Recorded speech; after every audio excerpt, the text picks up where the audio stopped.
You guys are doing well, welcome back. So in this video I'm going to show you that how you can try the Quora pillars, how you can buy that. So as you can see now, this is a simple and the free version of the Quora. If you want to buy the paid one or you want to buy the plus one, so you can, what we have to do, simply we have to click on this option which is called try Quora pillars. So we have to click on this, and after clicking on this, as you can see, the 30 days free trial, you will get the 30 days free trial.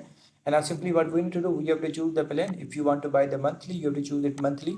If you want to buy the yearly, then you have to choose the yearly. The yearly charges will be $47, and the monthly charges will be $6.99. And after that, simply we have to click on the we have to provide the payment methods, payment details, card details, and after providing them, simply we have to click on the third try 30 days free. And after that, your trial period will be started, and after that you will be charged. So in this way you can use the Quora pillars and you can buy it.